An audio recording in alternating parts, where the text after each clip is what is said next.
Vote bank की सियासत की वजह से देश के कई नेता अभद्र आचरण तो करते ही हैं और इसके लिए वे राष्ट्रगान तक का भी अपमान करने से बाज नहीं आते।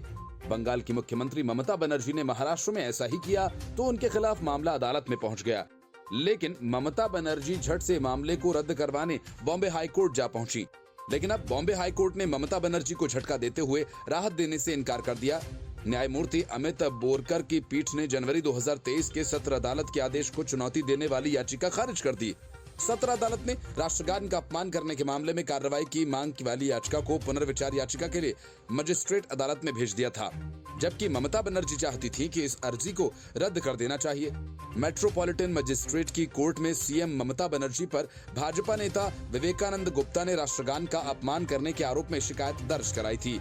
मामला दिसंबर 2021 का था और इसकी शिकायत पर कोर्ट ने मार्च 2022 में ममता बनर्जी को समन जारी किया था। ममता बनर्जी ने इस समन को सेशन कोर्ट में चुनौती दी। कोर्ट ने पूरे मामले को मजिस्ट्रेट के पास भेज दिया और शिकायत पर नए सिरे से विचार करने को कहा। इस मामले को लेकर ममता बनर्जी ने हाईकोर्ट का दरवाजा खटखटाया। इस अर्जी में ममता बनर्जी ने कहा कि सत्र अदालत को समन हमेशा के लिए रद्द कर देना चाहिए, न कि पूरे मामले को दोबारा विचार करने के लिए मजिस्ट्रेट के पास भेजना चाहिए था। जस्टिस बोरकर ने कहा कि हाईकोर्ट को इस मामले में दखल देने की जरूरत नहीं। भाजपा नेता की शिकायत के अनुसार दिसंबर 2021 में ममता बनर्जी कार्यक्रम के सिलसिले में मुंबई के यशवंतराव चौहान ऑडिटोरियम पहुंची थी। कार्यक्रम में राष्ट्रगान बजने के बाद तक वे बैठी रहीं और इसके बाद अचानक से उठी। राष्ट्रगान की 2 पंक्तियां गाने के बाद राष्ट्रगान के बीच में ही कार्यक्रम स्थल से निकल गई। बीजेपी नेता विवेकानंद गुप्ता ने मार्च 2022 में इसकी शिकायत की थी और इसके बाद बंगाल की मुख्यमंत्री को समन जारी किया गया। Report news of India. Hate speech मामले में सुप्रीम कोर्ट में तुषार मेहता और बेंच के बीच तीखी बहस हो गई। जब सिलेक्टिव खबरों के आधार पर दायर याचिका पर सवाल उठे, अदालत में सॉलिसिटर जनरल तुषार मेहता ने याचिकाकर्ता की मंशा पर सवाल उठाए। उन्होंने कहा कि याचिकाकर्ता ने कुछ सिलेक्टिव खबरों के आधार पर याचिका दायर की है। तुषार मेहता ने कहा कि हिंदुओं के खिलाफ भी लगातार द्वेषपूर्ण भाषण दिए जा रहे हैं। कोर्ट को इसमें सिलेक्टिव नहीं होना चाहिए। सुप्रीम कोर्ट ने चिंता जताते हुए कहा कि हेट स्पीच इसलिए हो रही है क्योंकि राज्य दुर्बल और शक्तिहीन हो गया है, जो समय पर कार्रवाई नहीं करता है। कोर्ट ने कहा कि हेट स्पीच से निजात के लिए धर्म को राजनीति से अलग रखना होगा। जस्टिस एम जोसेफ और जस्टिस बीवी नागरथना की बेंच ने यह भी कहा कि जब ये सब हो रहा है तो हमारे पास एक राज्य क्यों है। कोर्ट केरल के एक मल्टीमीडिया पत्रकार शाहीन अब्दुल्ला की याचिका पर सुनवाई कर रहा था, जिसमें अदालत ने निर्देश के बावजूद कुछ हिंदू संगठनों की रैलियों में भड़काऊ भाषणों को रोकने के लिए कार्रवाई न करने के लिए महाराष्ट्र पुलिस के खिलाफ अवमानना की कार्रवाई की भी मांग की थी।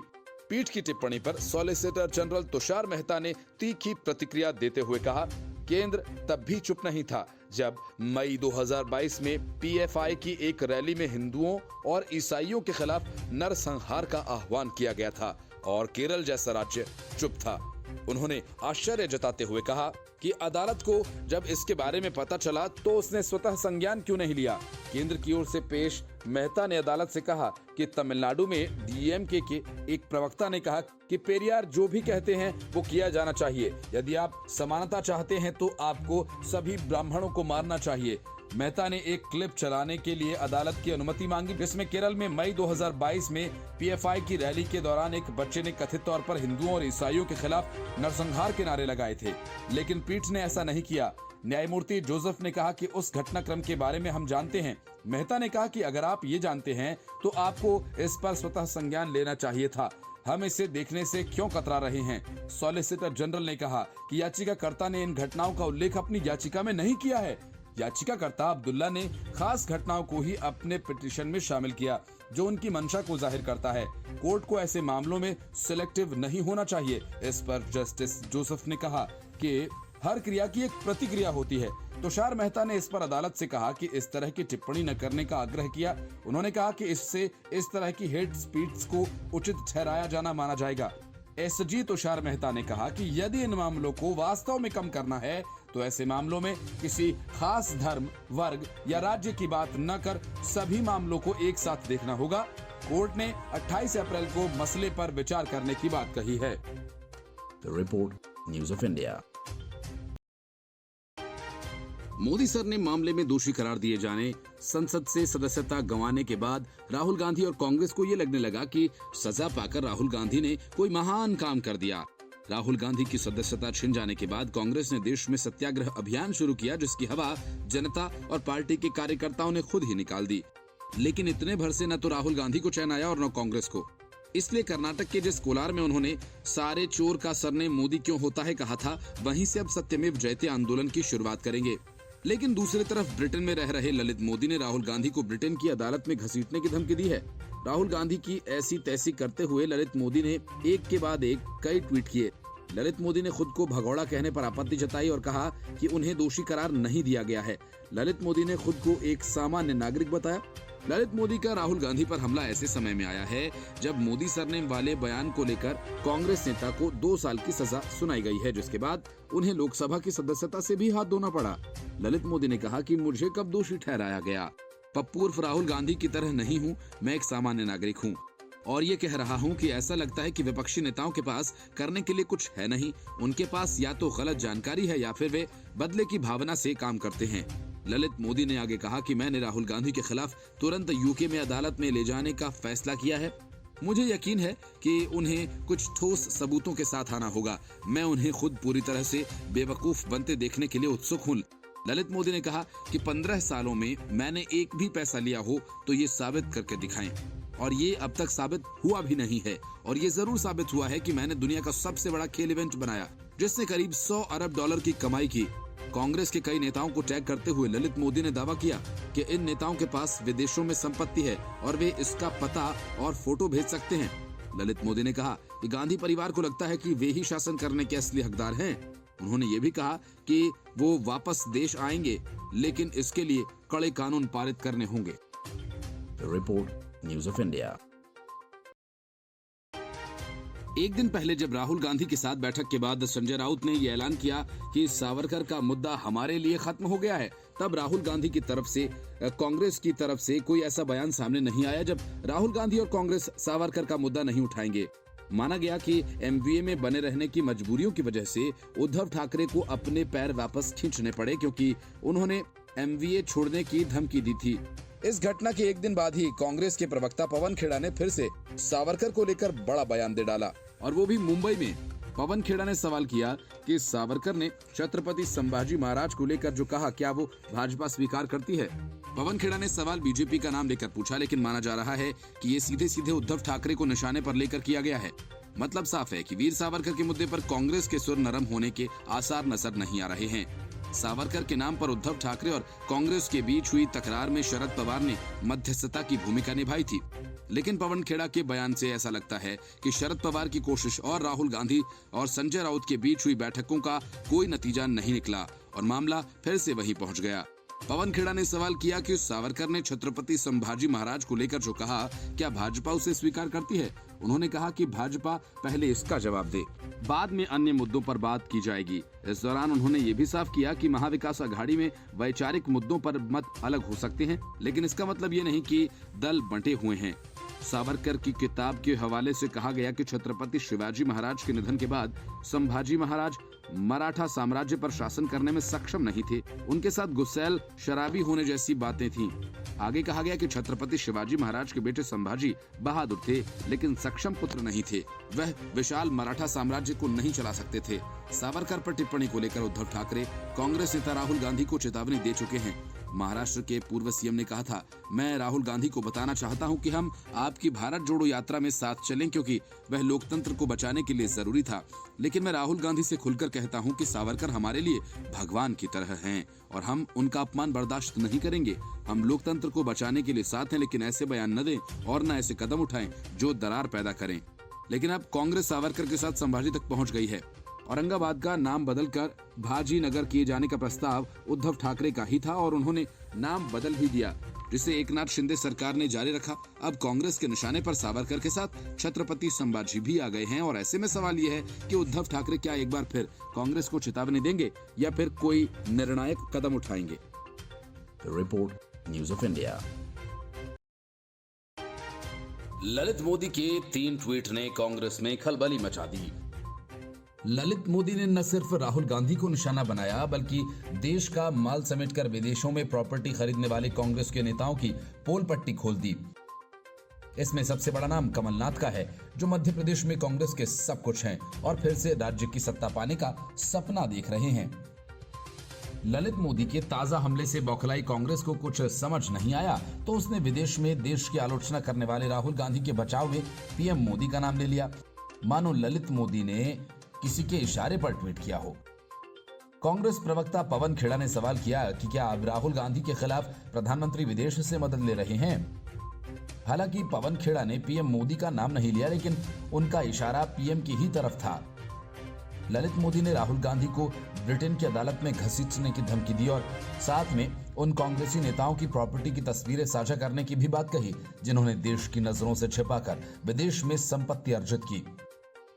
कांग्रेस प्रवक्ता पवन खेड़ा ने बिना नाम लिए पीएम मोदी पर निशाना साधा। खेड़ा ने ट्विटर पर लिखा, क्या अब साहिब विदेश से मदद ले रहे हैं राहुल जी को कानूनी कार्रवाई की धमकी देने के लिए। राहुल गांधी और कांग्रेस ललित मोदी पर पिछले लंबे समय से हमलावर है, उन्हें भगोड़ा कहती है और इस पर आपत्ति जताते हुए कि वह भगोड़ा कैसे है, ललित मोदी ने कहा कि उन्हें कब दोषी ठहराया गया था। खुद को सामान्य नागरिक बताते हुए उन्होंने कहा कि वह पप्पू उर्फ गांधी नहीं है। ऐसा लगता है कांग्रेस नेताओं के पास गलत जानकारी है या फिर दुर्भावना से बोलते हैं। ललित मोदी ने आगे कहा कि मैंने राहुल गांधी को यूके में अदालत में ले जाने का फैसला किया है। मुझे यकीन है कि उन्हें कुछ ठोस सबूतों के साथ आना होगा। मैं उन्हें खुद को पूरी तरह से बेवकूफ बनते देखने के लिए उत्सुक हूँ। ललित मोदी ने मोतीलाल वोरा, आर.के. धवन, कमलनाथ और एनडी तिवारी जैसे नेताओं का नाम लेते हुए दावा किया कि इनके पास विदेशों में भी संपत्ति है। उन्होंने तो यहाँ तक कह दिया, अगर वे कहें तो प्रॉपर्टीज की फोटो और पता भी भेज देंगे। ललित मोदी ने राहुल गांधी पर हमला ऐसे समय में किया जब हाल ही में मोदी सरनेम वाले बयान पर सजा के बाद उन्हें अपनी लोकसभा की सदस्यता गंवानी पड़ी। राहुल गांधी ने 2019 की एक चुनावी रैली में मोदी सरनेम वाले चोर होते हैं का बयान दिया था। इस बयान पर सूरत कोर्ट ने आपराधिक मानहानि मामले में 2 साल की सजा सुनाई थी और इसके बाद 24 मार्च को लोकसभा सचिवालय ने राहुल गांधी को संसद सदस्यता के अयोग्य करार देते हुए सदस्यता रद्द कर दी थी। The report, News of India. Waris Punjab day का सरगना अमृतपाल अपने आका के साथ फरार है। 2 सप्ताह से ज्यादा का वक्त बीत गया। अमृतपाल आगे आगे भाग रहा है और पंजाब की 80 पुलिस उसके पीछे। वह अपना हुलिया बार बार बदल रहा है। पंजाब से दिल्ली, उत्तर प्रदेश, हिमाचल आसानी से घूम रहा है और पंजाब की पुलिस सीसीटीवी की क्लिप्स जारी कर रही है। उसके बदलते हुए हुलिये की तस्वीरें सामने ला रही है, लेकिन वो पकड़ से बाहर है। अमृतपाल कभी वीडियो जारी करता है तो कभी शर्तनामा, और अब उसने एक ऑडियो क्लिप भी जारी किया है। लेकिन पंजाब की पुलिस अब तक सिर्फ धूल फांकती घूम रही है और अरविंद केजरीवाल भगवंत मान की पुलिस पर निहाल हैं। कहते हैं बहुत शानदार काम हो रहा है। ऑडियो में अमृतपाल ने कहा कि मेरा वीडियो पुलिस ने नहीं बनाया। यकीन करो, कई लोग ऐसी बातें कर रहे हैं। फोन बढ़िया न होने और ऑडियो क्वालिटी सही न होने से भ्रम पैदा हुआ है। खालिस्तानी समर्थक ने आगे कहा कि कुछ लोग मेरे वीडियो बयान को लेकर भ्रम फैलाने की कोशिश कर रहे हैं। कहा जा रहा है कि मैंने गिरफ्तारी के लिए शर्तें रखी हैं। ये सब झूठ है, ऐसी कोई शर्त नहीं रखी है। मैं कहता हूँ जत्थेदार सरबत खालसा बुलाएं। मेरी सेहत जरा नासाज है। एक वक्त खाना खाने के कारण कुछ कमजोरी जरूर है, लेकिन वीडियो किसी मजबूरी या पुलिस के दबाव में नहीं बना है। अमृतपाल ऑडियो मैसेज में बार बार सफाई देने का प्रयास कर रहा है और अपना मैसेज संगत तक पहुंचाने की बात कह रहा है। पंजाब पुलिस ने बीते 18 मार्च को अमृतपाल और उसके संगठन वारिस पंजाब डे के सदस्यों के खिलाफ कार्रवाई शुरू कर दी थी। पुलिस ने इस दौरान अमृतपाल के कई साथियों को गिरफ्तार किया था, हालांकि वो फरार हो गया था। वारिस पंजाब डे का प्रमुख अमृतपाल सिंह, जिसकी तलाश पिछले कई दिनों से लगातार की जा रही है। पंजाब पुलिस बड़े पैमाने पर उसकी तलाश में जुटी है और इस बीच खबर यह आई कि अमृतपाल सिंह और उसके आका पापलप्रीत सिंह ने एक बार फिर होशियारपुर शहर के पास गांव में पंजाब पुलिस को चकमा दे दिया। एक अधिकारी ने बताया कि अमृतपाल समेत 3 लोगों के साथ एक इनोवा गाड़ी को पुलिस ने मंगलवार रात नाके पर रोका, लेकिन अंधेरे में भागने में वे सफल रहे। सूत्रों के मुताबिक अमृतपाल इनोवा गाड़ी में था, जिसे छोड़ वो स्विफ्ट कार में बैठा और अपने साथी के साथ फरार हो गया। होशियारपुर फगवाड़ा रोड स्थित मेनारिया गांव में हाई वोल्टेज ड्रामा के बाद पंजाब पुलिस सफेद रंग की मारुति स्विफ्ट कार की तलाश में जुटी है। गाड़ी का आखिरी नंबर 9168 मिला है। पूरे पंजाब में अलर्ट जारी कर दिया गया है। उसकी तलाश चल रही है। हालांकि काफी समय बीत जाने के बाद भी उनके हाथ अमृतपाल अभी नहीं लगा है। पुलिस होशियारपुर समेत 50 से ज्यादा गाँव में छापेमारी कर रही है। मिनारिया गांव और पास के इलाकों में पुलिस ड्रोन की मदद से सर्च ऑपरेशन चला रही है। इन जिलों के ग्रामीण इलाकों में हर आने जाने वाले पर खास निगाह रखी जा रही है। Bureau report, news of India.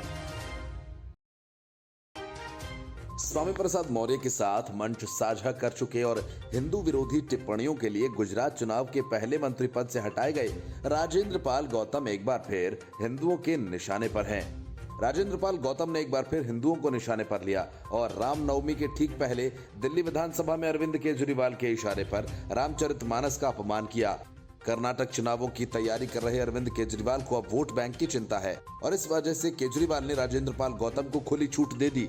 सदन में जिस वक्त राजेंद्र पाल गौतम रामचरितमानस पर अपमानजनक टिप्पणियां कर रहे थे, आम आदमी पार्टी के सारे विधायक मूक दर्शक बने सब कुछ देखते सुनते रहे। इस घटना के बाद अरविंद केजरीवाल की मंशा पर सवाल उठने लगे हैं कि क्या वोट बैंक के कारण वे सदन में हिंदुओं के पवित्र ग्रंथ का अपमान करवा सकते हैं। किसी राज्य की विधानसभा में ऐसा आज तक नहीं हुआ जो दिल्ली की विधानसभा में हुआ। बीजेपी इस घटना को लेकर आम आदमी पार्टी पर हमलावर है। राजेंद्र पाल गौतम ने दिल्ली विधानसभा में श्री रामचरितमानस के बहिष्कार की अपील की। आम आदमी पार्टी हिंदू विरोधी वोट के लिए हिंदू मतदाताओं की भावनाओं के साथ खिलवाड़ कर रही है। यहां तक कि आम आदमी पार्टी हिंदू विरोधी पार्टियों के गठजोड़ कर भगवान श्री राम के खिलाफ देश भर में मुहिम चला रही है। आम आदमी पार्टी के विधायक राजेंद्र पाल गौतम दिल्ली विधानसभा में महिला सुरक्षा के मुद्दे पर अपना एजेंडा रख रहे थे। श्री रामचरितमानस को निशाना बनाया। एक दोहे का जिक्र करते हुए उन्होंने जहर उगला और गलत व्याख्या कर श्री रामचरितमानस के बहिष्कार की अपील की। दिल्ली विधानसभा में आम आदमी पार्टी के विधायक राजेंद्र पाल गौतम की इस अपमानजनक टिप्पणी के बाद बीजेपी और आम लोगों ने इस पर तीखी प्रतिक्रिया दी। बीजेपी प्रवक्ता ने कहा कि राजेंद्र पाल गौतम बीते 6 महीने से लगातार हिंदू विरोधी अभियान चला रहे हैं और ऐसा लगता है कि आम आदमी पार्टी के हिंदू विरोधी पोस्टर बॉय हैं। प्रवक्ता ने आम आदमी पार्टी से श्री रामचरितमानस के बहिष्कार की अपील पर अपना रुख स्पष्ट करने की मांग की। बीजेपी ने सवाल किया कि क्या केजरीवाल राजेंद्र पाल गौतम के विचारों से सहमत हैं? अगर सहमत नहीं तो कब उन्हें पार्टी से बर्खास्त कर रहे हैं? वहीं बीजेपी के दिल्ली प्रदेश अध्यक्ष वीरेंद्र सचदेवा ने केजरीवाल को चुनौती देते हुए ट्वीट किया। इसमें उन्होंने लिखा कि हिंदू विरोधी केजरीवाल के नेता ने फिर जहर उगला। केजरीवाल, हिम्मत है तो स्वीकार करो कि तुम हिंदुत्व, सनातन और पवित्र ग्रंथों को नहीं मानते। Report, news of India.